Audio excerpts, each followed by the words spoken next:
of this year. What do you think, Bob? Well, let's see. It's Monday, February 17th. The election isn't until the first Tuesday of November. A lot can happen between now and then, but if the election were held today, I would suspect that Rudy would win. And he turned the city around. And he turned the city around 3 years ago. And okay, thank you very much, John. Thank you. Okay, here's George from Rahway, New Jersey. Yes, hello, George. Yes, Mr. Grant. We seem to be constantly going over the same old complaints. This is not George from Rahway. This is Tom from Brick. I don't know that gentleman. But, yeah, you do, too. You're Tom from Bricktown. Matter of fact, on our telecheck we have here, this call is coming from that area. It's not coming from the Rahway area. Well, 908 goes fairly far up. Yeah, we're not talking about 908. We're talking about the next digits. Oh, the actual prefix. Yes. I see.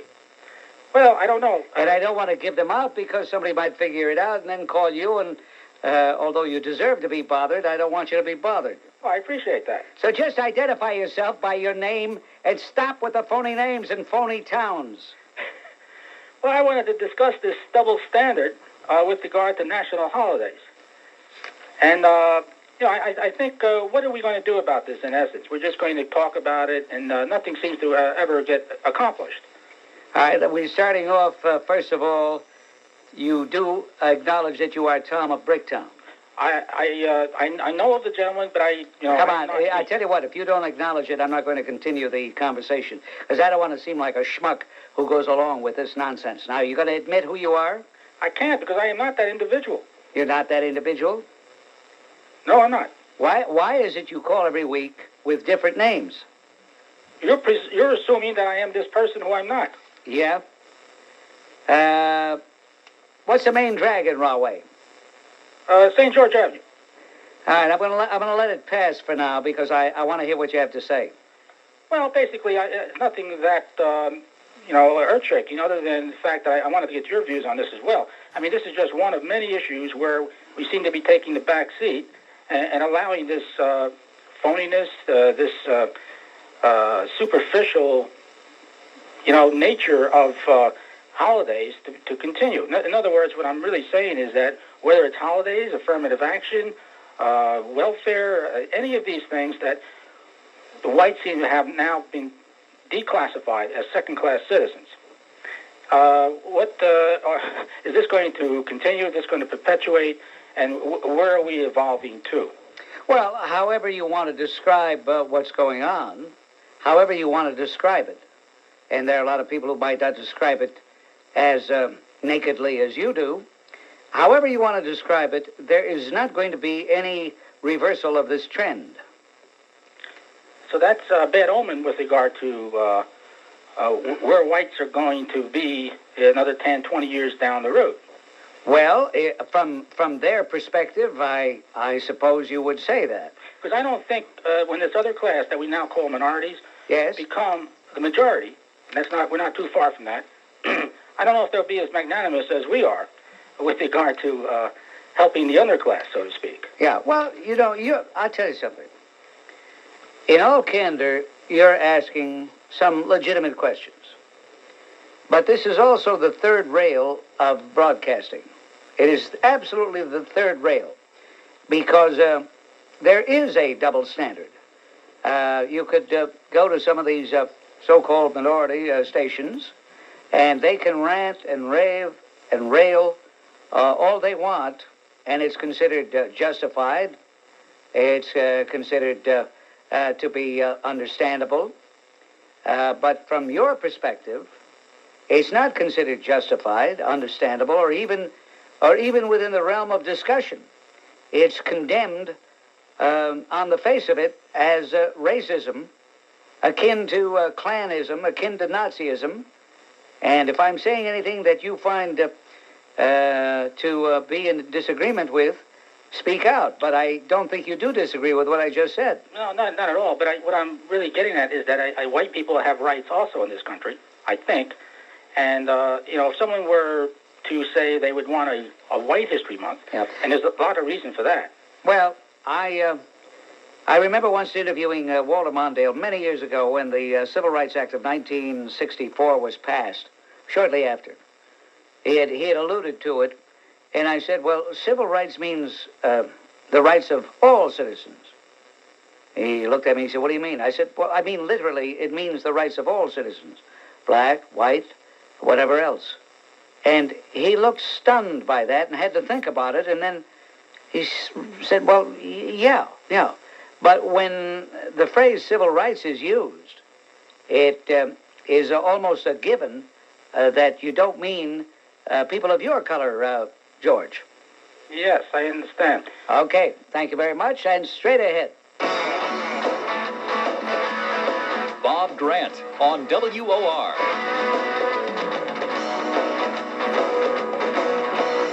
If you have children and you're interested in their intelligence and mental development, then listen to this. A recent Time magazine article suggests a window of opportunity for teaching children important tasks like vocabulary and reading. According to author Dr. Greg Cinnamone, the best time to begin teaching a child to read is around age 3. In other words, the earlier, the better. But don't give up on older children. The doctor adds that the best way to teach young readers is an ingenious program called the Phonics Game. The Phonics Game is fast, fun, and it teaches better reading, spelling, and comprehension to children of all ages. And for older students, the Phonics Game has a program that promises a one-letter grade improvement in English, reading, or spelling. Guaranteed, or your money back. Do yourself and your child a favor and order the Phonics Game at 1-800-828-GAME. 1-800-828-GAME. 1-800-828-GAME. I know about this, and I know Dr. Cinnamone. Let me tell you, this is it. The stock market, that 100-year-old institution of commerce.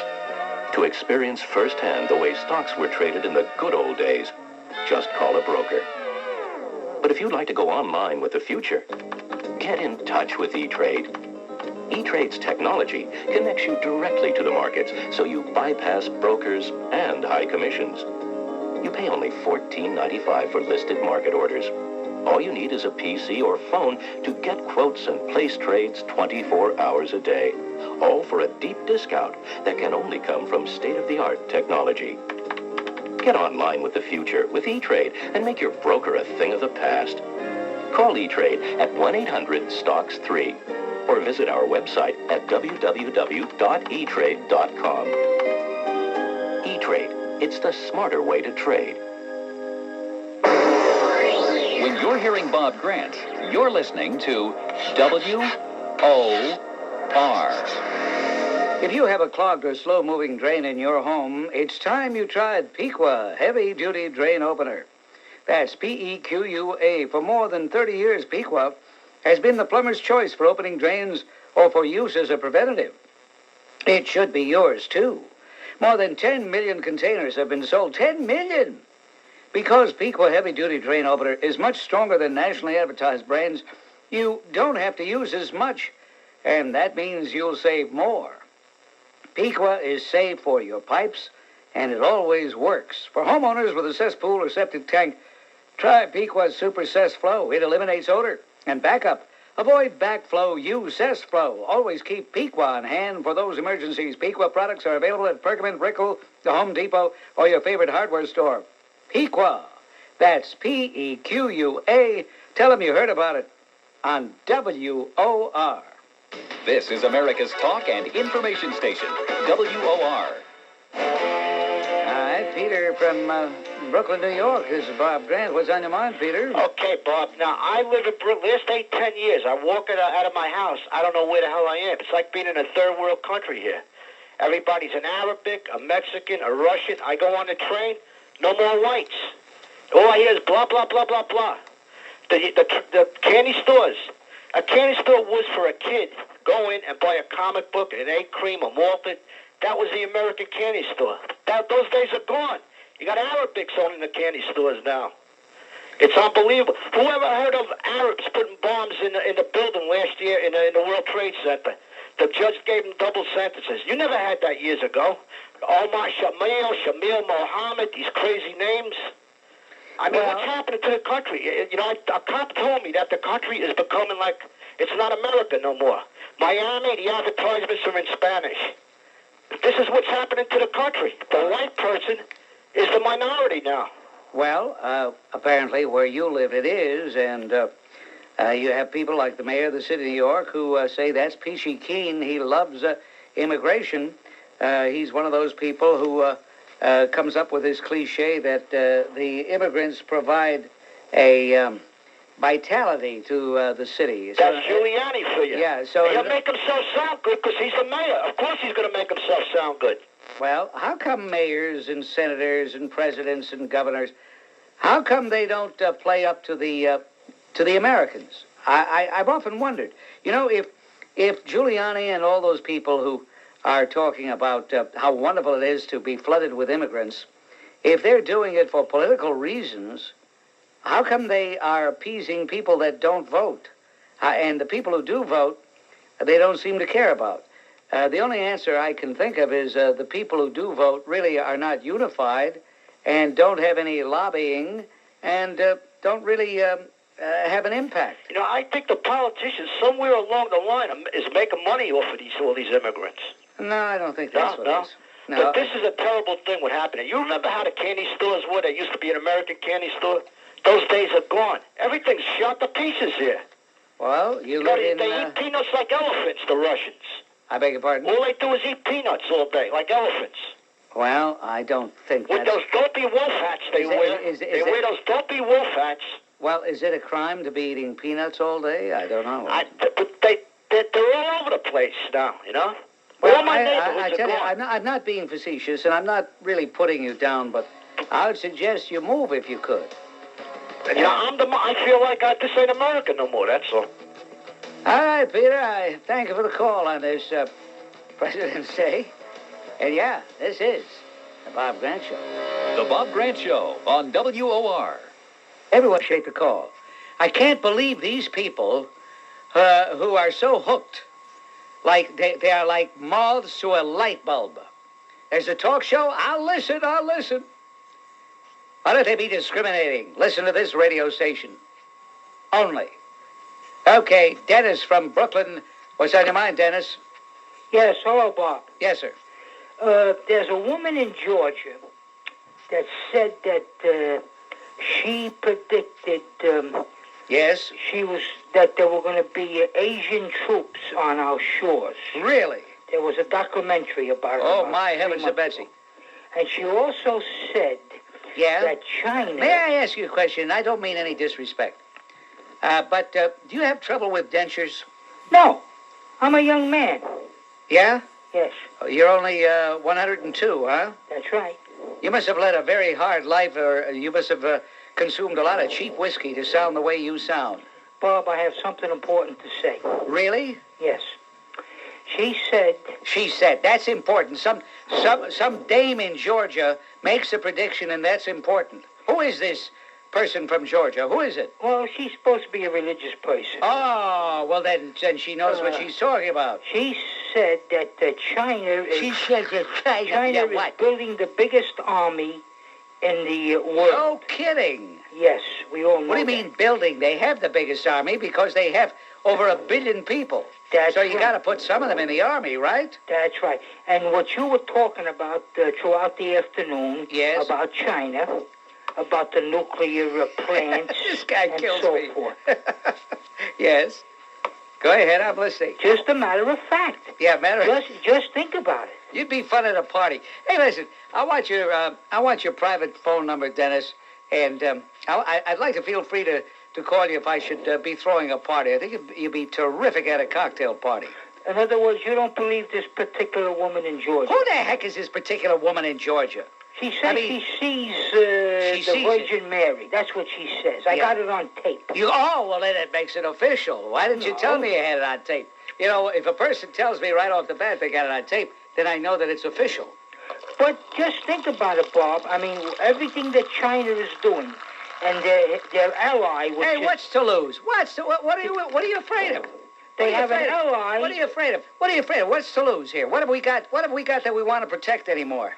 It's true. We don't really have freedom of speech anymore. Our lives. I mean, they're dismantling everything that I've believed in. They're even taking Thomas Jefferson and trying to turn him into some racist, no-good skunk. I mean, what is there to preserve? What are you guys worried about?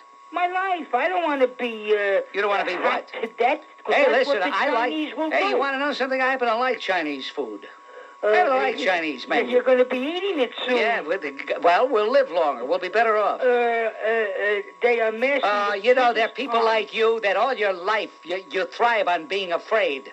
The enemy's at the gate. Armageddon's around the corner. Our destruction. Come on, get off, will you? Thank you very much, Dennis. You may call again next week. Straight ahead.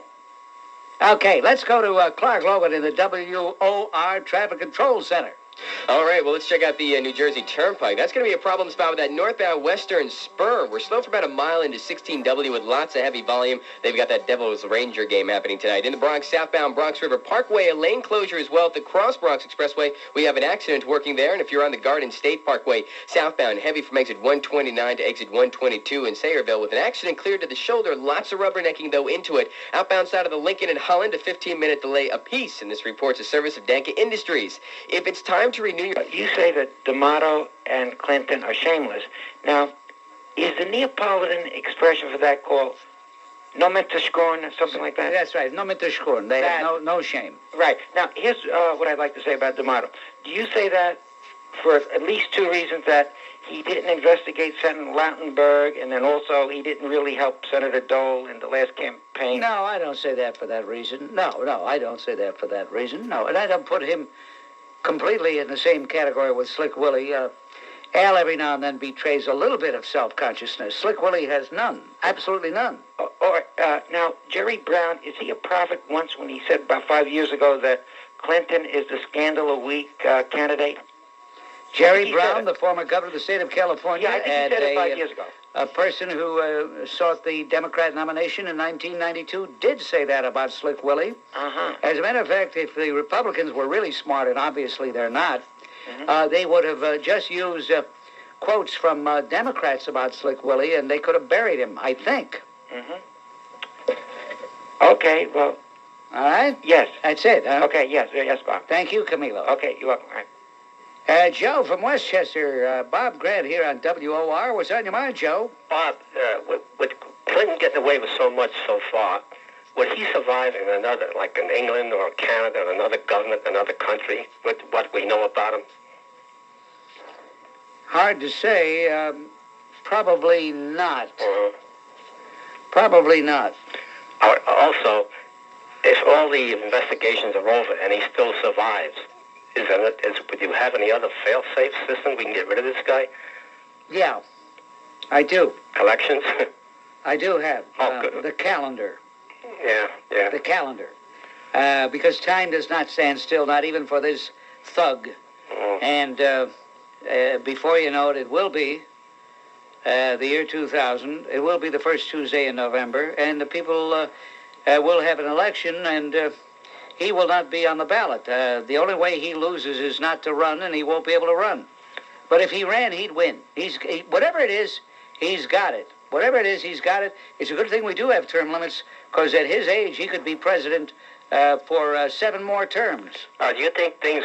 This is a stupid question. Do you think things will get so bad with this guy, you might see a military coup? No, of course not. Okay, I just wondering how desperate, military coup. Where the hell are we in? Where are we in Paraguay? Come on. You guys have been reading too many cheap novels. Come on, cut it out. No, I'm just curious. That's all. Things are getting so bad with this guy. I'm going to have to recycle the callers of this program. I think they're dumbing down, for crying out loud. No, I think we got a president that's dumbing down. Come on, Joe. All right, I'm only kidding. Okay. All right, Philip. Thank you. All right, let's try Jim from Paramus. Hello, Jim. Hi, Bob. Yes, sir. Good to talk to you again. I was talking to a group of people at work about Clarence Thomas and J.C. Watts, two people that I admire quite a bit. And someone brought up the subject, and maybe you could shed a little light on this. They said that they had read an article where Clarence Thomas has a mother or sister living down south who's virtually living in poverty, and he hasn't done anything to help her. Did you ever hear anything like that? No, never did. Yeah. What is he supposed to do? Yeah, I thought that they said since he was doing so well, I could help him out. What is he supposed to do? I mean, tell me, what is he supposed to do? First of all, I never heard this story. But secondly, what's J.C. Watts got to do with this anyway? No, I'm not saying J.C. Watts. I was talking to people about both people. Yeah, I see. Who are these people you were talking to at work, and what kind of job do you have that you can spend your time talking about such things? No, it was over during the lunch hour. Lunch hour. In the cafeteria, do you have a full hour or 30 minutes?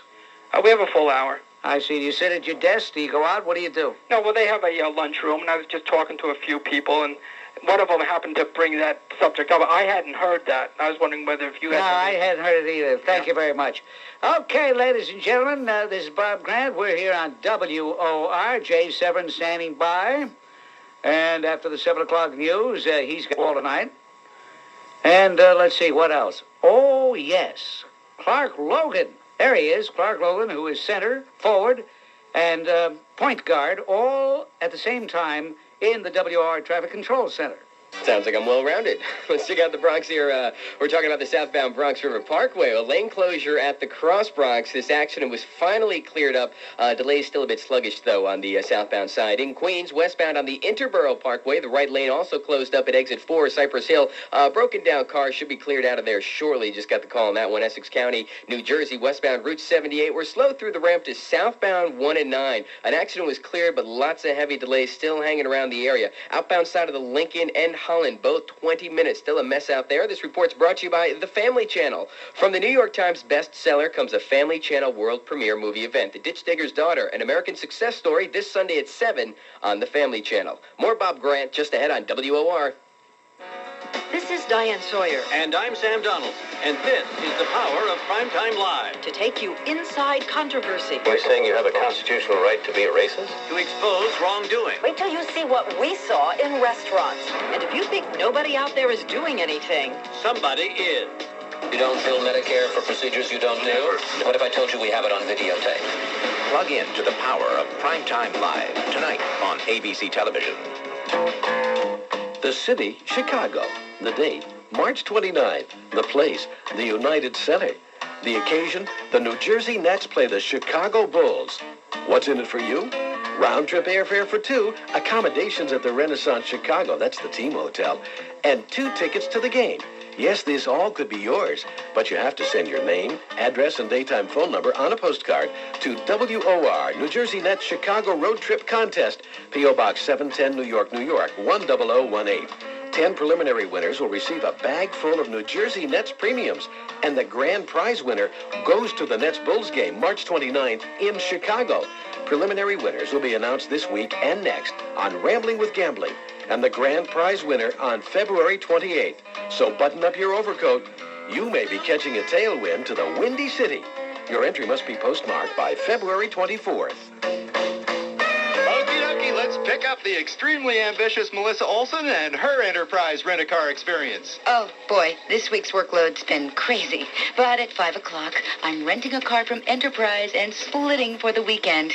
Enterprise Rent-A-Car picks me up free right here at my office. So instead of trying to bum a ride to their place, I can focus on what's really important. Overachieving. Call 1-800-RENT-A-CAR. Pick Enterprise. We'll pick you up. This is Bob Grant, and I guess you could call this an advertisement for myself. Because I'm proud to say that from 3 to 7 every afternoon here on WOR Radio 710, while we have a lot of fun... I just want to say, I'm a Democrat. Why is every time And controversy, when you linked me with Tim McVeigh, you crossed the line again. So get off my phone and stay off my phone. We also provide a closely listened to radio program.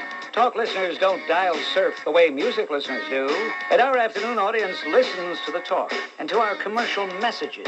If you have a product or service that needs an advertisement for itself, call the WOR Sales Department at 212-642-4544. And tell those guys you want to be part of the Bob Grant Show. Put the power of WOR Radio to work for you. 212-642-4544. I want you to hurry because space is limited. Hurry for what? Hurry to get that brochure. What brochure? The brochure that has some of the most beautiful pictures. I mean, this brochure, they ought to charge money for this brochure. It's absolutely gorgeous. And it tells quite a bit about what you want to know concerning our 16 days of sightseeing, entertainment, including round-trip airfare on Cathay Pacific for our combination cruise and land journey leaving on August 29th. As a matter of fact, it's the WOR Radio China Tour and Yangtze River Cruise, July 18th to August 2nd with John Gambling, August 8th to 23rd with Joan Amberg, and August 29th to September 13th with me, Bob Grant, visiting Hong Kong, Xi'an, Shanghai, Beijing, and including a 5-night cruise on the Yangtze River. I tell you what you do. Pick up that telephone right now. Make a free telephone call. It's an 800 number. And just say you want the brochure. That's all. For details and more information, it's Pathway Travel, 1-800-864-0498. Don't miss the boat on this 16-day deluxe adventure. There's a $300 per person discount to WOR listeners if you book by March 17th. The telephone number again, 1-800-864-0498. You know the careful planning that home remodelers put into the work they do? Well, now WOR listeners can take advantage of the Home Remodelers Winter Sale. 10% off all work. New kitchens and baths, cabinet refacing, window replacement, roofing and siding. All 10% off the usual cost. Spring will be here before you know it. As a matter of fact, it seems to be here today. Now is the time to spruce up your home. Your home is the biggest investment. The Home Remodelers will plan your project. They'll work within your budget, complete the work on time, and stay with you every step of the way. All at 10% off. Call Jerry Lean in New Jersey, 201-227-9393. Or in New York, call John Casone at 212-REMODEL. Offer does not apply to work previously booked. That's 201-227-9393 or 212-REMODEL. From the Bronx, Tom checking in on the Bob Grant Show on WOR. Yes, Tom? I'd just like to say this, that I hope China can stay stable with the loss of Deng Xiaoping. They will. You think so? Yes. And the second thing I'd like to say is that why can't you stick to the Bronx River or the mighty Mississippi? Why go floating? Just fine. Let's try. Let's see. Who else do we want to talk to right here on the Bob Grant Show? 1-800. This country. The NAACP, actually their role in this country has changed. I mean, they're definitely no longer fighting for the right for blacks or African Americans to share lunch counters or to shop downtown. But what they are doing is they're fighting a much more subtle and an institutional racism that exists within this country today. And a good example of that would be Texaco, who has just settled a multi-million-dollar suit agreeing to the fact that blacks within that company were not treated equally as whites. So I think the NAACP has changed their focus, and they're no longer worried about equal rights within society, but within sort of an economics or financial structure within this country, and that, I think, is the basic function of the NAACP today. So I'd like to know, what conclusions or why you think the NAACP is not needed. Because I don't share your view, obviously. Thank you. Bob from the Bronx. Hello, Bob. Hello, Bob. It's a pleasure to talk to you. I'd just like to comment about this fiend that was released from prison in California about 8 years ago after... Let's say hello to Marnie, checking in from Wichita, Kansas. Yes, hello, Marnie. Hi, Mr. Grant. The reason I'm calling is in comment to the gentleman who was... I only caught the last half of it, but... What's that? He was talking about the names, like Quisha and Taniqua and names of that sort. And it brought back a story that my mother told me when she was enrolling my brother, who now attends KU. He's grown now, into kindergarten. A lady in front of her was enrolling her two children into kindergarten, and when asked to spell her kids' names, or what her kids' names were, she said Lamangelo and Orangelo. And when she was asked to spell them, she spelled them Lemongello and Orangegello. And I tend to think at times that people that are black just have an identity crisis. And, you know, I don't know. $50,000 that was cashed by the gardener, or maybe the one for $15,000 that they sent back to the nun. I mean, you have these communist slime balls and drug dealers. They obviously want to donate or contribute or whatever it is. And it probably would be bad form on their parts not to tear up any checks that the DNC sent them. I know Chris Dodd and Bill Clinton are honorable men. They're all honorable men. But someone should check. You've been reading too much Shakespeare lately. Yeah, well, I mean, if you're going to steal somebody's lines... well, Mark Antony said it all, right? Yes, sir. Okay, thank you very much. Here's Frank from Floral Park. Yeah, Frank. Frank, I've got an article over Me, Bob, here. you, Frank. Me, Bob, you, Frank. Yes. On the liberal rag they call Newsday, there's an article here by a Paul Vitello.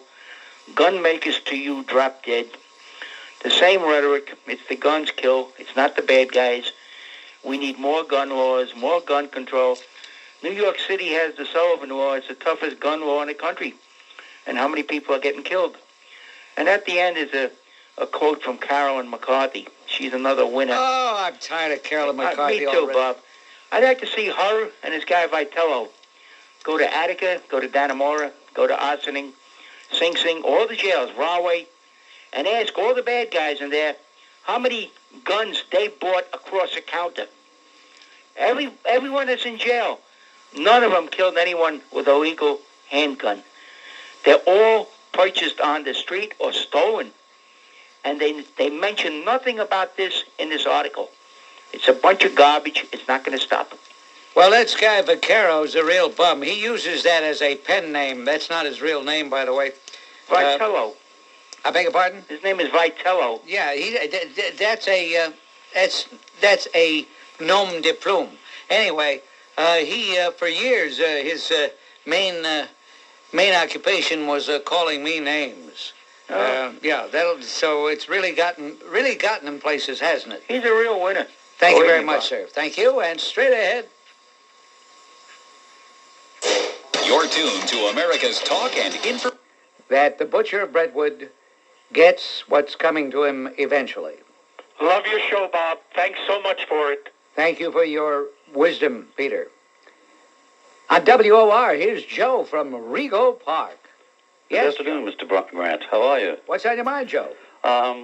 You talk about Clinton.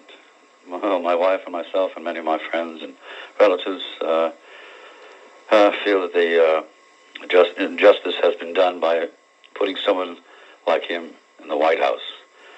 He sort of seems to have let all the businesses, the manufacturing, large corporations, all getting a big handout by going to other countries. That's selling out this country. There are many, many people out of work, and very qualified people. And yet, Mr. Clinton had gotten through it. I will not call him president. He said, well, there's affirmative action. I don't want to go against that. It started out to be a good thing, and then it just reversed its course. And Mr. Innes should have stayed with CORE and fought him for it. Mr. Shanker, the itinerant type that claims that he wants to be governor or he wants to be mayor. He wants to be many things. But in the interim, what I find from him is that he would like to disengage himself from the political end of things and, of course, trust too many politicians, which I've come firsthand not to trust them at all. Okay, Joe, wish we had more time. You're a very interesting man. I appreciate everything you've said, and I thank you very much. Do call again. Ladies and gentlemen, I'm Bob Grant, and this is WOR. And right now, let's swing over to the WOR Traffic Control Center and our own Clark Logan. Alrighty, thank you. We're going to take a ride through Passaic County. I got to tell you, this eastbound 80 sluggish for about a half mile into Route 23, with a broken down car which sits in the right lane. We're going to Long Island on the Northern State Parkway, eastbound, slow into IU Willits Road with 2 lanes taken out with an accident working there. Then it's beginning to ease right An egregious liar, such a phony. I'm amazed anybody could vote for him. It's amazing. I wish someone would ask in the Washington Press Corps, going back to the debate that he had with George Bush about, quote-unquote, coddling the Chinese government with the human rights violations, and contrast that position with the position that he's taken in regards to China and with all of the things going on as far as these donations to his reelection campaign. I'd love somebody to ask that question right to him, but we'll never hear it. No, you won't. As much as it kills Abe Rosenthal to say it, he regrets having supported Bill Clinton. He said one of the reasons he did was when he campaigned against George Bush, he criticized the Bush administration for, as you correctly remind us, of coddling the Chinese government in Beijing. Yep. And as Abe Rosenthal points out, Clinton has gone even beyond the coddling, in quotes, of the Bush administration. He says Bill Clinton has completely reversed himself. He is a hypocrite. He is not to be trusted. Words to that effect. Yeah. Okay, thank you very much, Michael. Here I didn't read it, but I was told today in the New York Times about these aliens, a lot of them that were criminals, that were rushed to be made citizens so they could vote for Clinton. A lot of them were probably convicted felons. Also, instead of worrying about gun control, why don't we worry about parole control and immigration control? Well, I tell you why we don't, because it's politically not popular. I know. There's a constituency out there. I still don't understand it. I thought only American citizens should have clout over the electors, the people they elect. But apparently the people who are running for public office are more concerned with illegal aliens and future immigrants than they are with American citizens. Does it make any sense? Of course not. Why should it make sense? Nothing else does, Joe. Bob, you remember like the 3 major high-profile cases, the 3 women in Central Park that were brutalized and beaten and raped, and also Nicole Brown and Ron Goldman. Just imagine, what if they had guns to defend themselves? Well, the story would be different. I don't know. Do you walk around with a gun? Sometimes in bad areas. What do you do that you're walking in bad areas with guns? Well, not anymore. I used to. Let me put it that way. What did you used to do that you had to walk around with a gun? Well, I used to work very late at night and ride the subways. I don't anymore. What kind of job did you have? I worked for a major TV station. What did you do? Oh, I don't want to say. Somebody might recognize me. You really think you were that famous that somebody might recognize you? No, I don't know. You're not coming across as being straight. No, I'm being honest with you. I don't know, Joe. Bob, at 3 o'clock. I tell you something, Joe. I understand how you feel, but I take a dim view of people who say, yeah, if they had had guns, they could have stopped it. Can you imagine Nicole with a gun around her in a holster? She would have turned, whirled, and shot Simpson right between the eyes. Well, maybe Ron Goldman had one. Or well, you see, you guys are so in love. You know what? I think you've seen one too many Western. Thank you very much, just the same, Joe. And ladies and gentlemen, on a shocking disclosure, we continue to take telephone calls. That rumor, which was spread that we stop at this time, it's a lie. It's a lie. We go right till 7 o'clock right here on WOR. And is calling, yes, Hakeem. Yes. Now, I heard you not too long ago saying that you will listen if you allow people to speak. I beg your pardon? Not too long ago, you said that this other guy when he called you, you said that you allowed him a good amount of time on the radio because when he spoke, eloquently and he was respectful and you listened to him. So I like to do the same thing. Well, it all depends. I make no promises, but let's give it a try, Hakeem. Okay, now, since this is Black History Month, I would like to ask you a question, and the question is, true or false? I'm getting ready to name you 2 black inventors. Would you tell me if this is revised history or is it true? Now, the invention is the electric lamp, and it was invented by a black man by Latimer and Nichols. Well, they invented everything. You didn't know that? I can answer the question correctly. Black folks invented everything. Wow. And everything that has been accomplished and that we have was stolen from them. So I go to the head of the class, I get an A, right? Well, I can give you... I surprised you. You didn't think I knew the correct answer. Well, sir... But you see, Hakeem, guys like you come up with baloney like this every day of the week. I can give you the patent. I mean, forget about Thomas Edison. Forget about Edison. What did he do? Well, he was just some schnook that they named a town in New Jersey after. As a matter of fact, his name wasn't even Thomas Edison. It was Spencer Tracy. Okay, my second comment, I would like to talk about Roy Innis. Of course, sir. Now, Roy Innis, how come he never ran for elective office? Because he knows, as well as everybody else, he would not win in a majority of a black neighborhood, nor would he win in the overall election. Well, you're asking a question that indicates you don't know, because Roy Innis did run, I believe, in the 10th Congressional District. He ran in the Democrat primary against, I believe, Major Owens. And, of course, Major Owens, being the incumbent and a very popular incumbent in that district, defeated Mr. Innis. Well, how did he do? He did. Roy Innis did run, but he lost to Mr. Owens. Was it a close race, or he lost miserably? I think he lost big. He was going against a big vote-getter. But what does this have to do with anything? Is this a reflection of Roy or a reflection of the people who voted? Well, that's a good question. I guess that's up to the interpreter. Now, tell me, you don't like Roy? Is that it? Well, I don't know Roy personally, but I would prefer Al Sharpton over Roy. He got more credibility, I would say. You would say what, sir? That Roy has no credibility? Is that? No, I didn't say. I said he had. The Honorable Reverend Al Sharpton has more. Oh, Al. Okay, let's talk about Al. Do you think he has a shot at winning the Democrat primary? Definitely. To be honest with you, I think he does. Because, the city is made up a lot of minorities, Hispanic, and white. So it will all depend on how they voted and, what the issues are. So what you see is that Al Sharpton will get the big bulk of the black vote. Ferrer will get the Hispanic vote, and Messenger and Sal Albanese will knock each other off. Is that the way you see it? No, well, the way I'm seeing it is that they will run in the primary, and whoever gets the most votes in the primary, they would all back that individual who wins in the primary. It would be like organized. Let's get behind the person who got the most votes in the primary. That's what I think they will do. Well, I agree with you, Hakeem. I think you're absolutely right. But what I was asking is, do you think Al can win the primary? Well, if he won the primary, I think all the other Democrats would rally behind Al. Yes, I do.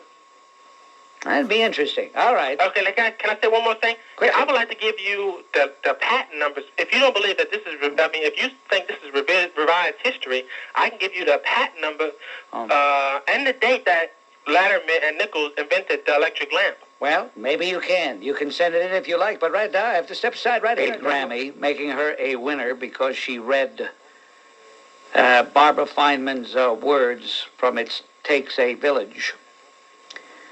Took the award for Best Spoken Word or Non-Musical Album. The people who voted for her, did they really believe hers was better than any of the others? Of course not. But hey, you want to get publicity? That's what you do. How craven, how obvious. And instead of even feigning modesty, Mrs. Slickness acts as though, well, of course I won. Of course. 1-800-321-8828. Let's take phone calls right here on the Bob Grant Show. Al from West Reading, Connecticut. What's on your mind, Al? I'm not a reader of fiction because I don't have to read fiction. Everything these people from Washington do is fiction.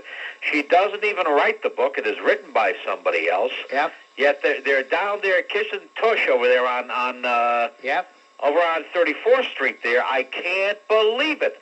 And you see, this is not a fundraiser. This is a fundraiser. It is the same thing. They never stop. They are selfless. I can't believe them. And look at this phony. He's going to be at second base on the 15th of April with Mrs. Robinson, Mrs. Jackie Robinson. Well, that's for all the jerks. They should forget about the tax increase that he gave us all. Yeah, that's right. That he said he didn't do. And maybe by the 15th of April, we'll have him halfway gone. Do you think it's being overdone, this 50th anniversary of Jackie breaking into the major leagues? I do, and I'll tell you why. That the San Francisco Giants increased his salary, even though he signed for $7-some-odd million a year, because they told him he would always be the highest paid player in baseball. And after Albert Bell signed a contract with the Chicago White Sox, he said, hey, wait a minute, he's the highest paid. You said I would be. So they restructured his contract. Isn't that ridiculous? Well, if he looked like me, they consider him mean-spirited. And I'd like to give, by the way, the Sfachim of the Week award to Bobby Torricelli. What a Sfachim. Thank you very much, Al. By the San Francisco Giants to be the highest paid. I didn't say he wasn't promised. I'm saying, isn't that ridiculous? He's promised he's going to be the highest paid. Somebody else comes along who hits better, who hits more home runs, and he gets more money. But the Giants have to say, "Oh, we promised you, we'd pay you more." Absolutely. So in other words, it's not based on ability. You'd think Barry Bonds would have enough self-respect. He'd say, well, wait a minute, I didn't earn more. I'm making plenty as it is, but I guess I'm very naive. So why should he say that, Bob? If he knows somebody promised him more money, why shouldn't he try to collect it? That's right. He's a jerk like you are. Joe from New Jersey, you're on WOR. What's on your mind? Good evening, Bob. I just wanted to comment about the bow-legged bimbo that's in New York City tonight accepting the award. I kind of find it a little bit disturbing that somebody with so much influence and power is getting an award from a bunch of entertainers. Yeah. And it's like, it's almost like we're having another scandal going here again. Not a scandal, as a matter of fact, but it's just... Well, it's also phony. It's incredible. She must know that the only reason she's getting it is because she's the wife of the president. I mean, does she really think, oh, my reading was so compelling, so beautiful, so much better than Lauren Bacall's or any of the others, that I'm better than they are? She must know that. I mean, if she's getting an award this year, how many awards is Mr. Clinton going to be getting next year? Mm-hmm. Well, let's hope he's getting them as a private citizen. We should hope so. Yeah, well, it's getting to look possible. I don't say probable, but it's in the realm of possibility. In the realm of possibility. Thank you very much. All these different gates, file gates, all these things. And it's kind of accepted, unfortunately. I heard a news bite in reference to the shooting last Sunday in New York, another travesty put upon us. And this news bite was interviewing a man with a very broken accent. He could barely speak English. And it's funny how they picked this man out of all people to interview. But they got this soundbite, and he said, this should be accepted. I can't do his accent, but this should be accepted. We should accept this in a big city with all the different people that are here. And, Bob, it brings me to my point. Bill Clinton sells his stuff to this country because he brings all these people into this country. And when in sales, I'm in sales. In sales, you have to find a market, a niche, for people to buy your product or buy your presentation. And by bringing these people and these crazy people with no morals into our country, they have truly found a market to sell his, pardon the expression, his crap. Bob, I'm not a historian like yourself. I'm a young man. I'm only 28 years old. And by listening to you for the last several years, I've really learned a lot. And I really admire your show. I admire your work. You're very modest, but it truly will be remembered many, many years to come. The recordings that we have of your show will be played to our grandchildren. Huh. And hopefully you'll have the notoriety like these guys like Howard Stern have. Well, no, there's only one Howard. Listen, I appreciate your call and your very, very kind words. Thank you, Maleo. Thank you very much. No, you missed the point. The point is that it's not based on performance. It's based on the guy says, well, I want to be the highest paid. So at me, you ask me, and I answer, I can't believe how base you people are. I talk about 1,000,001 things. I just mentioned this one thing, and all you gavones want to talk about is, hey, he should get it. That's in the contract. He should get it. I mean, do you think Barry Bonds is really worth that? He's the best player around today, maybe. He is not the best. On the Giants, anyway. Okay, so that makes him worth that kind of money? None of them are worth that kind of money. It's only because gavones like you go to the ballpark that they're getting that kind of money. You know that. Well, how does it feel to... Hey, Al, how does it feel to know that you are a first-class gavone? How does it feel? Does it feel good? Look at yourself in the mirror. That's your opinion, but... Yeah, you are a gavone, Al. An absolute gavone. Uh-huh. All right, well, thank you. But I still like you, Al. I like you, too. Okay, pal. All right, I'll see you at the ball game. Right. All right, we'll sit behind the third base side. And we'll root for, who should we root for? Leo DeRoche. No, he's dead. We can't root for him. Who's the manager of the Mets? Wait, Bobby Valentine. I don't like Bobby Valentine. So there. Why don't I like him? I don't know. He looks like a smart aleck. He's got that S.E. grin. Anyway. Let me call in Clark Logan. You got to forgive me, folks. After over 3 hours, there's almost 4 hours of this, I do get punchy. And I understand that physiologically, the human being was not made to do a 4-hour show. And yet it's my curse. Most people do 3-hour shows, but not me. I have to do 4-hour shows. Clark Logan, what do you think of that? I think it's actually... to find out what it was, because you had a Katkazot Gavone as the caller. Oh, that's right. And that's right. just overrode you.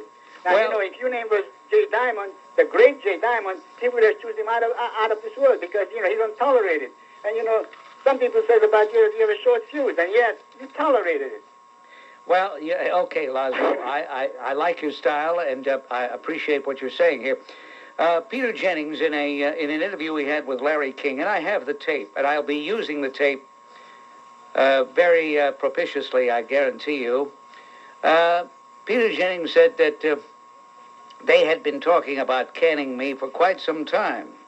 And Robert Iger has taken the credit, or blame, as the case may be, for being the guy that really pulled the trigger on me. Robert Iger, a little squirt who was in the mailroom, I understand, and wandered into a boardroom, and they said, "Oh, here's our new network president." And ever since you left, ever since they made you leave, the Mickey Rat Empire is crumbling. Okay, thank you very much, Laszlo. That reminds me, his first name is Laszlo. Whatever happened to the great Dr. Arthur Laszlo, head of radiology at Warren Hospital? He's disappeared out there in Phillipsburg, New Jersey. He's disappeared. Has anybody in Phillipsburg seen Dr. Arthur Laszlo? Susan from Brooklyn, hello. Hi, Bob. Hillary will fit right in tonight with all those other phonies at this big award, which is so boring and meaningless. Anyway, the whole event. And, that she'll stand up there and she'll fraudulently take credit for writing this book, which is just garbage anyway. She can go right down to Washington, D.C. and see the wonderful effects of government bureaucracies and how kind it's been to children. In fact, in Washington, D.C., the agency that's responsible for the poorest, most vulnerable children is in receivership, was sued for incompetence and corruption. Now, instead of taking credit for this book, and she's the smartest, most talented woman in the world, I don't know why she hasn't fixed one thing in that city or any... I don't know what kind of credibility he brings to the show, honest objectivity. You can run down the list, but... Well, this is a payoff. Hey, look. I think what you're talking about here has to be answered this way, John. The people who run ABC, who own ABC, who are ruining ABC, and I was very proud to be an employee over there. When it was run by Cap Cities, it was a great organization. I tell you, they were great people, and I still have the highest respect for Tom Murphy and all the people there, Mike Millardi, I could go down a whole list of wonderful, wonderful real broadcasters. But it's been taken over by this conglomerate, this Disney outfit, and it just so happens that Michael Eisner is a big Slick Willie supporter. And they love the Clintons. They love George Stephanopoulos. I mean, not the way George might like them to, but they love George Stephanopoulos. And, it just stinks to high heaven that Stephanopoulos leaves the White House and becomes a so-called analyst. You put your finger on it, John. How in the world could anybody take him seriously as an even-handed analyst? Well, I mean, he would be more honest if he would do a show like I do and say this is dedicated to opinion. Yeah, this is dedicated to socialists. And do they call this, depth? Yeah, what is the depth of all this shallowness here? And of course, we have Cokie Roberts. She's mental pablum, no original thoughts. Kristol, who's a former conservative, now seduced by the spotlight. The only redeeming thing they have there is George Will. He's intelligent, witty, and clever. And what the hell is he doing there? He's in a den of thieves. Well, the best answer to, the best remedy for what you're talking about would be to stop watching. If their ratings went down, what were they going to do? And that would be the best. As a matter of fact, I'd rather watch Tim Russert. I'd rather watch anybody. It stinks to high heaven. And, you are very perceptive, John, because Bill Kristol has been seduced by the television camera. Bill Kristol either is a conscious sellout or has been seduced, one or the other, but he is not the Bill Kristol I had such high regard, such great respect for. Cokie Roberts, hey, look, Cokie Roberts is the daughter of Hale Boggs. Right. Hale Boggs was a Democrat leader from Louisiana, was a member of the House of Representatives, and he was second or third only to the Democrat speaker. So Cokie Roberts, whose maiden name is Boggs, is from an old Democrat family. That's true. But once in a while she attempts to be even-handed. Yes. Don't you think so? I think so. Well, yes, once in a while, but she's still mental pablum. Yeah. But what do you expect from anybody who takes ABC seriously, as long as it's owned by Disney, is really very delusional. The organized crime controls the unions. The union bosses are all Democrats. What happened to the drugs in Mena Airport? Didn't the organized crime buy those drugs? And Bob, all those suspicious deaths in Arkansas. Who committed all those crimes, Bob? Organized crime, Bob. Well, who was behind a lot of those strange deaths? That's something that nobody can answer, huh? It was to protect Clinton. Yeah, but who orchestrated them? Was it really Slick Willie? Well, I guess he has a middleman. No. What I'm driving at is, sure, he's going to have layers of individuals to protect him from the actual scene. And it wasn't Sal of Queens, and I've had 4 or 5 guys call complaining about his use of the name Sal. And the point is well taken. Don't forget, Joan Rivers coming up. Don't turn that dial. Of course, you wouldn't turn it anyway now when Bob Grant is on, so you just keep it right there, 710 on your radio dial. We're right now, one more time, let's check in with one of America's great traffic reporters, Clark Logan. All right. Thank you very much, Mr. Grant. We're going to take a ride east on the Cross Bronx Expressway. Police are responding to an accident. This one's at Westchester Avenue. It's going to slow you way down coming off the George Washington Bridge this evening. When he campaigned, that he would support a balanced budget amendment, and then he did his flip-flop. Well, I'm not defending him, but he didn't flip-flop because he proved that I was right. I should thank him, because I said he's a fake, phony fraud. He's a 2-bit liar. He never should have been elected to the House of Representatives, and he certainly shouldn't have been elected to the United States Senate. He did exactly what I predicted he would do, so I should thank him for proving me to be a good predictor. Thank you very much, Jerry, from East Rutherford. There was no flip-flop on Torricelli's part. That's what Torricelli has been, is now, and always shall be.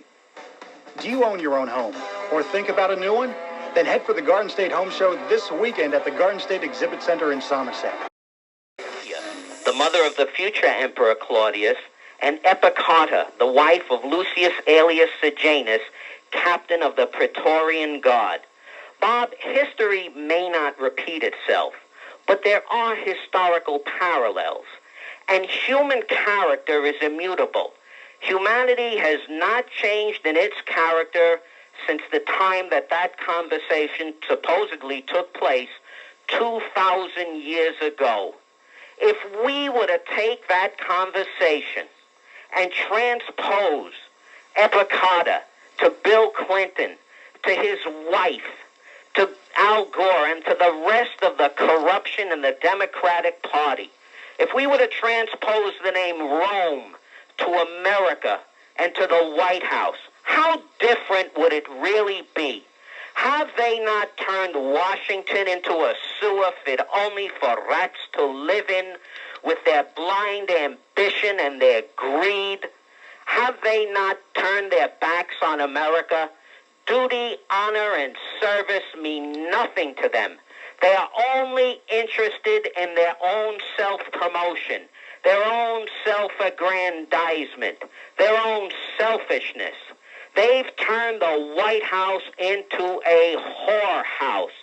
They've sold out this country. For as Antonia represented the morality and character that made Rome great, and Epicata and her husband, the corruption that had helped to eventually destroy Rome, that is what the Clintons have done. They represent a breed of people who've turned their backs on those moralities that have made America the greatest country that ever existed. They've sold this country out for $1.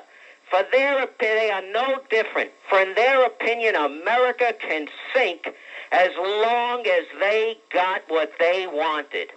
And the skells out there, the historical and political ignoramuses among them out there, who allowed themselves to be manipulated during that presidential campaign and to the various campaigns that went on in this country, they allowed the media to manipulate them with falsity and words. Falsities like mean-spirited. When Dick Zimmer ran against that skeeve, Torricelli, all we heard is, oh, what a mean-spirited campaign. So they went out and they voted for this idiot because they weren't concentrating on what Bob Zimmer was saying about this skell. They didn't want to be perceived as mean-spirited. And now they come crying because he stabbed them in the back by voting against the balanced budget. Even Bob Dole did that when he debated Clinton. He didn't want to appear mean-spirited. What nonsense. Rather than to go on the attack, and there's nothing wrong with using that word attack, and showing how corrupt Clinton is, instead he let this election slip away, and now we're reaping this harvest of corruption. Bob, those who are not students of history are doomed to become victims of history, and we are victims. Thank you. Vintage Frank, folks, magnificent, right on the money, hitting the bullseye, and certainly not overdone. Something to think about. Okay, let's say hello to Chauncey from Illinois. No, he's hung up. All right, he got tired. All right, let's talk now to, it was a bad connection. Okay, here's Irv. You're on your cell phone in New Jersey, Irv, are you? Yes, I am, Bob. And first of all, I am in total awe of Frank of Queens. I've been listening to you years, and I never think that I would ever call you. I've called you maybe once before, and to come on after Frank is really something. He is awesome.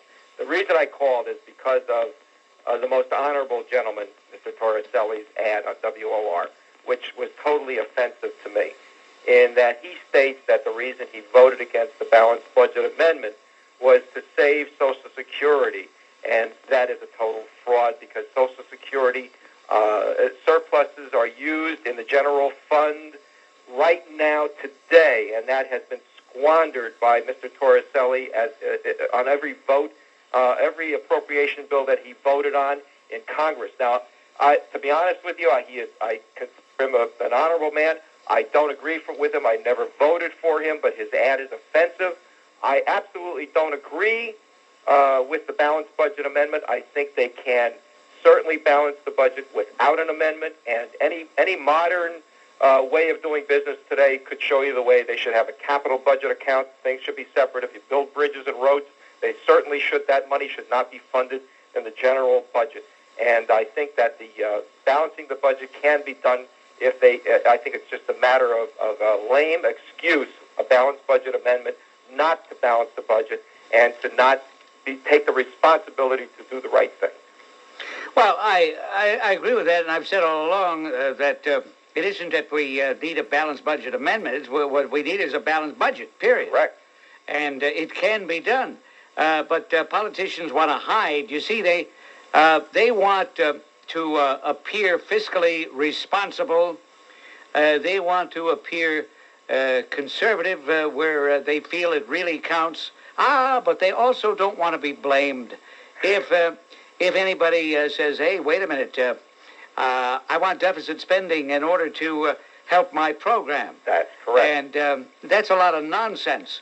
The thing about Bob Torricelli is Bob Torricelli. The problem with Bob Torricelli is Bob Torricelli. He is a sleazy character. He is a dishonest individual. If he had said from the beginning in the campaign, look, if I get into the Senate, I'm not going to vote for a balanced budget amendment because I really don't believe that that is the answer. I believe the answer is to balance the budget. I think a lot of people would have gone along with it. I'd have more respect for the man. I'd have more respect. Now, if he said he was for it and then he changed his vote, better he should have said, ladies. Al Sharpton, if this guy was elected New York City mayor, the police would lose their guns and be issued Daisy Red Ryder BB guns with rubber BBs for ammo. Now we know that the ACLU is against the cops using hollow points also. And handgun control, as well as Al Sharpton. They're really after the cops' guns. This is really ridiculous. But, Bob, I finally agreed with Chuck Schumer on something. Last week on CBS on Sunday, he called for U.S. citizenship, Bob. No illegal immigrants to purchase a gun in the United States. Sound good to you? Well, nothing Mr. Schumer says sounds good to me because he's suspect. So I'm not going to be taken in by a lapse into sanity on his part. Well, my point here is he called for two forms of photo ID. The requirement for U.S. citizenship, let's let them have a green card, laminate that thing with a 90-day requirement, and listed all the country of origin and everything. He also called for a national ID card. Phone apparently is okay. Doesn't really trust the telephone. If you notice, he's one of those shouters. But this is not to criticize what he said, but not to criticize anything. What am I talking about here? Elizabeth from Carteret, New Jersey. Which happens to be headquarters of A&B Limousine, where the CEO, Rudy Blush, is located. Yes, Elizabeth. Mr. Grant, it's a pleasure. My first-time caller. I commend you on what you trade in Mexico would be well off to go over there and do a mass educational program on birth control. Sure, absolutely, and it'll work. Oh, yes. You got to be kidding. Well, you're very naive, Julie. Why are you against cloning of animals? They all are living, feeling creatures. Well, do you think it hurts to be cloned? Well, it's not natural. It's not natural. A lot of things we do aren't natural. It depends on what you mean by natural. If it weren't natural, then it wouldn't work, would it? Well, I think animals have as much right as people. Nobody's talking about whether they have rights or not. You seem to think a cloning of a sheep denies Dolly's cloned counterpart. The sheep. Wait a minute. Here comes the sheep. I'm sorry, Julie. You know, I think you're right. The sheep is here. Yes. What is it? What is it? Well, I want Susie? to say one other thing. Her name is Susie. This sheep is. What is it, Susie? Bah, bah, bah. Hey, you're right, Julie. She's saying ba, ba, ba. Julie, I hope you get better, Julie. I really do. Take 2 aspirin, elevate the feet about 12 inches above the head, and get a good night's sleep. Here's a person. I didn't want to keep her on the line anymore because I might have said something that really hurt her feelings. But here's somebody so stupid she thinks it hurts to be cloned. Don't you dare clone me. Don't you dare. Don't you dare clone me. Ah, my gosh. George from Queens, this is Bob Grant. You're on WOR. What's on your mind? Mr. Bob Grant, King of Talk Radio, thank you. And happy birthday, in case I forget. Mr. Bob Grant... Why don't you send something like a pound of 50s? Oh, I'll remember that. Hey, Mr. Bob Grant, that gentleman, Captain Carey, I lost 2 buddies in World War II that died in France in World War II over there. And when you spoke also about the policemen over there in Los Angeles, that they said they didn't have the armament. Well, I was an expert in training with the BAR, the Browning Automatic. You know what, George, you're a good guy. You really are a good guy. But you know what, George? Yeah. 1997, World War ended. World War in Europe ended in 1945. I mean, what have you done since? Oh, I've been for the United States. You know, what's going on in your life since then? Oh, I'm working since 1942. I'm still working. Yeah, I know, but what's going on since then? I mean, every time you call lately, you keep talking about your experience in World War II. You know, you're in danger of getting to be boring. You don't want to do that. I'm sorry. But I want to say, Mr. Bob Grant, that the Browning Automatic, the policemen should carry that because it's the most best weapon they used in World War II, the Browning Automatic rifle. Okay. For protecting them. You don't think they've upgraded that in the intervening years? They couldn't. That was the best gun they ever had, Mr. Bob Grant. And we have 5 policemen in my area that are disabled. And they talk about police brutality. How about the victims, the people that are being harmed? That Sharpton, when he says police brutality, he ought to dry up. Because all the people are being harmed. The victims. Right, Mr. Bob Grant? George, you're on solid ground there. Thanks, Mr. Bob. And salute to Jen Don and Bella.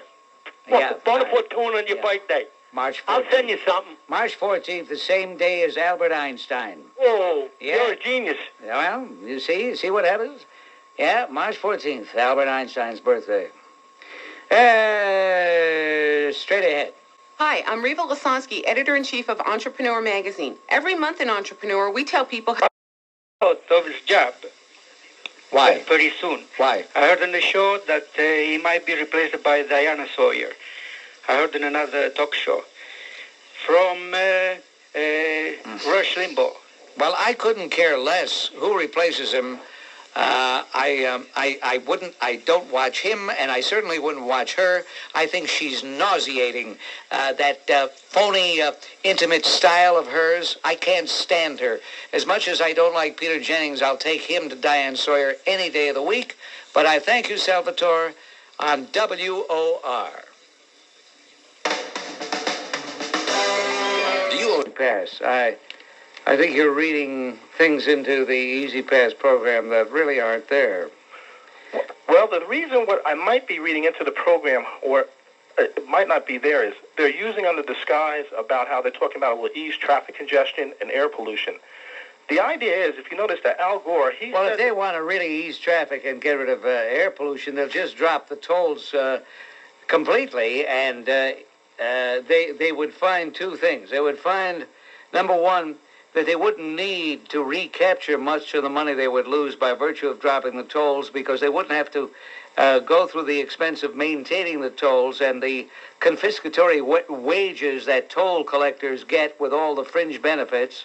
So if they, for every dollar they lost, they probably would only have to recover maybe 40 to 60%, somewhere in there, of that, and they could recover that with in-lieu charges, registration fees, what have you. But to get rid of the tolls would be a great boon, and if that's their reason for the Easy Pass, then I say, prove it. Prove that that's your concern by getting rid of the tolls completely. But they want to use the Easy Pass as a form of taxation. Of course, exactly. Thank you very much, Dino. Here's Harold Bloomfield, New Jersey's pride and joy. Yes, Harold. Hi, Bob. Once again, the state of New Jersey is doing it to us again with that fake, phony fraud emissions test on our cars. They proved that these machines do not work, and all I can see is that this is just something to take the people's cars away. And I'm sick and tired of New Jersey doing this to us people. It's hard enough to live in this state with the taxes that we pay. Well, you know what they're saying now is that so many people can't possibly pass the test as they want to restructure them. Make their own personal decision to put someone on or not when they have something constructive to say. I don't even understand what you're saying. Well, you know, for 2 weeks you haven't heard from me, right? I'm there to check you. I really, Alexis, I hate to tell you this, but I hadn't even noticed that it was 2 weeks because guess what, Alexis? Outside of these rare moments when we're in contact because you call the Bob Grant Show, I don't even think about you because guess what, Alexis? You don't have to think about me. Alexis, I may be in your life, but you're not in my life. Yes, you are in my life. You're just comic relief, which every talk show host needs. You are part of a cast of thousands. Oh, I'm glad to see I'm doing something for you. Well, you are doing something for me. Thanks to you, I can sit here behind the microphone and take telephone calls. And I'm glad you appreciate it, too. Oh, yes, I appreciate that. By the way, I'll tell you what, Alexis, if you ever get a brain, then I really want you to call. In the meantime, I'm not interested in what you have to say because you really don't have anything to say. So get off my phone, you punk. Michael from Manhattan, what's on your mind? Good evening, Bob. As all the readers of the New know, about a week and a half ago, the Kohen Gadol, which in Hebrew means high priest of the gay rights movement, namely Ed Koch, verbally attacked Father Richard John Newhouse, a conservative Catholic priest, implying that he's a homophobe and a gay basher because Reverend Newhouse publicly came out against the homosexual exhibits which are slated to be at the soon-to-open Jewish Heritage Museum. Well, this very afternoon, none other than the oldest and the highest Jewish religious authority in North America, the Union of Orthodox Rabbis of the United States and Canada, otherwise known as the Sfachim, and they were to put in homosexual exhibits in such a Catholic heritage museum. What would the Catholic community here think? Well, obviously, the Catholic community would be enraged, and Jewish people like myself and many, many non-Catholics would be similarly enraged at this devious and despicable attempt to use a museum as a vehicle to promote homosexual propaganda to children. I support completely this declaration today of the Union of Orthodox Rabbis condemning the homosexual exhibits there, and I say long live these good rabbis. Thank you, Bob. I really appreciate your letting me speak. That's Michael here on WOR on the Bob Grant Show. Come on, Frank. Stabbed in the back. America never lost upon the battlefields of Vietnam, Bob Grant. America was stabbed in the back. Stabbed in the back by the media criminals, the propagandist lackeys, the ideological hyenas, the political toadies of the left, the useful idiots of the West stabbed America in the back. It is an historical fact that the American Army never lost a single major engagement on the battlefield against North Vietnamese regular troops. America was stabbed in the back by the media criminals who disseminated lies and propaganda night after night to the American people. The media criminals, like the late unlamented Abby Hoffman, who is reverentially referred to in the media as former 60s activist, former 60s radical. He was nothing less than a low-life, verminous drug dealer, and that's what he should always be referred to, or Rennie Davis, or Jerry Rubin. But now, Bob, one of the surviving media criminals Mr. Jane Fonda, excuse me, I mean Tom Hayden, is running for mayor of Los Angeles. What an abomination in this country that a traitor like this, an internationalist criminal of war who supported a genocidal regime, is now running for the mayor of one of America's greatest cities. This man is an internationalist outlaw. On his hands are the blood of 3 million Cambodians who were murdered by the ruthless Pol Pot regime.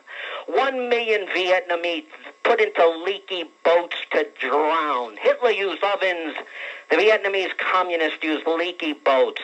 250,000 Mio tribesmen in Laos died dead by poison gas at the hands of his Vietnamese communist slave masters. This piece of human garbage is running for mayor. It is astounding, incredible how low this country has fallen. Are the crimes that this man has committed, the genocidal regime that he supported, ever brought up? Of course not. Why, those are just shown as the idealism of youth when he supported the Vietnamese against the United States. The lies that he wasn't against the United States fighting men. Of course not. He was just against the war. Like all what's left of the human garbage of the 60s, they commit their crime, they bring misery and despair on suffering upon millions, and they walk away. If someone on the so-called right, and I don't like to use the word conservative anymore, I prefer the term non-liberal. If a non-liberal is ever accused of anything, it hounds that person until the day they die. Anything is always referred to a statement they might have made or some cause they might have supported. But for all the vermin of the left of the 60s, all of the crimes that they supported, it's washed away, and they say, isn't it wonderful? They've become part of the system. The fact that this human garbage is running for mayor of Los Angeles, and he will probably lose, thank God, shows you how the media criminals have covered up his crime and how they make excuses for him. And we must ask ourselves this simple question that I came to many years ago. It was when I saw the ex-drug dealer, ex-felon, the late, unlamented, and thank God he's gone, Abe Hoffman on television. Who the hell are these people? Ask yourself, if you're an American citizen, why the hell is their opinion any more valuable than yours? Look at a creep like Alex Baldwin who supports the NEA. Who the hell is he?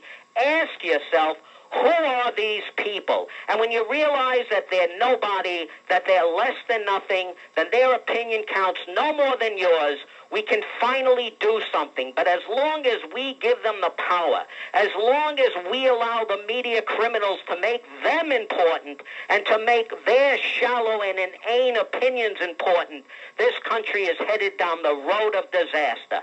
Thank you.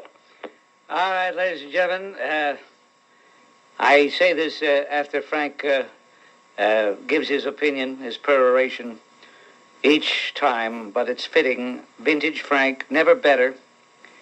And as Frank was saying that about Tom Hayden, two things occurred to me. Number one, my conversation with David Horowitz last week, when David Horowitz said that he is going to do everything he can to remind the citizens of Los Angeles what Frank was telling you. David Horowitz was a Confederate, although not one of the Chicago Seven. Nevertheless, David Horowitz marched in the same left-wing maniacal organization. David Horowitz saw the light, and David Horowitz wants to remind everyone that Tom Hayden's desire was not to make America better, but to bring America to its knees, to destroy it. Make no mistake about that, to destroy it. So I have this to say. In the news, there was a story where elements of the Israeli government wanted to have an area over there to build housing and stuff. Well, there's a housing complex of, I think, 650 apartments that Benjamin Netanyahu gave the go-ahead to build. And it is in the Arab section of Jerusalem. In other words, East Jerusalem. If you've ever been to Jerusalem, you know there's East Jerusalem, West Jerusalem. That's the wall city, the old city. And the Arabs, of course, don't like the idea. Not that the complex is being built, but that it's being built in that specific spot. Right. Well, I'd just like to say this. Why isn't it... I heard that the Israelis have another desert called the Negev. So why don't they develop the Negev, rehabilitate it and develop the Negev and then build a lot of housing over there? Well, they have. They've done wonders with the Negev and made the desert bloom, but one thing has nothing to do with the other. I mean to have big housing complexes over there. Well, I think that they want to live in Jerusalem. They want to be in Jerusalem. It is the future capital of Israel. Actually, it's the capital of Israel right now. But when I say the future, I mean where the United States Embassy will be by 1999. It is where the Knesset is.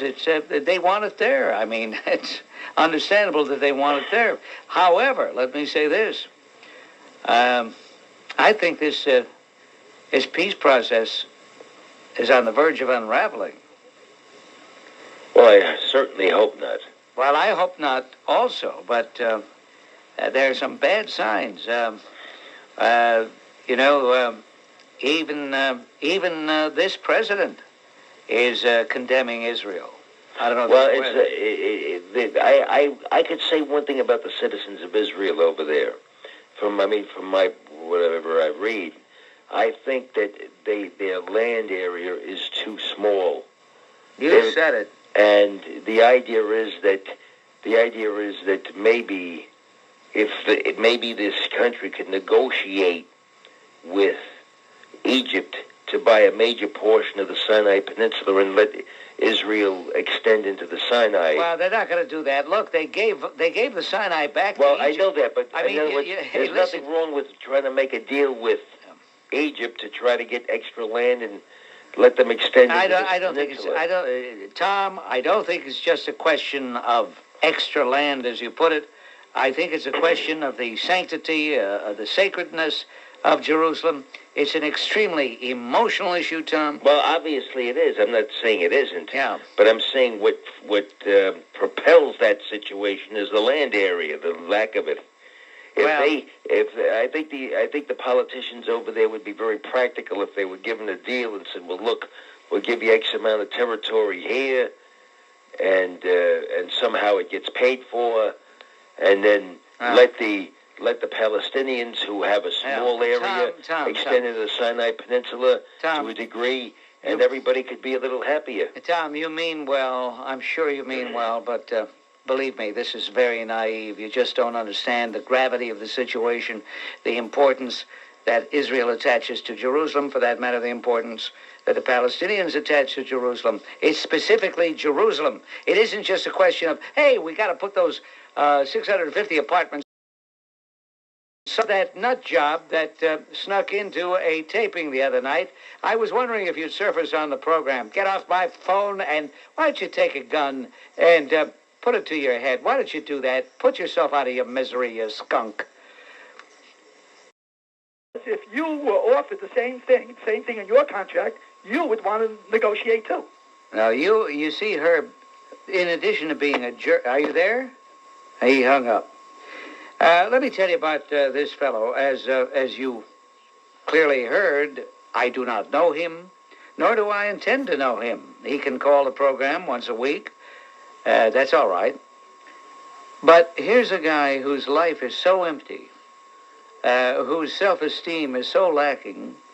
In the course of a bit of a debate on something that is really unimportant, I called him a jerk, and that has bothered him ever since, and he wanted an apology.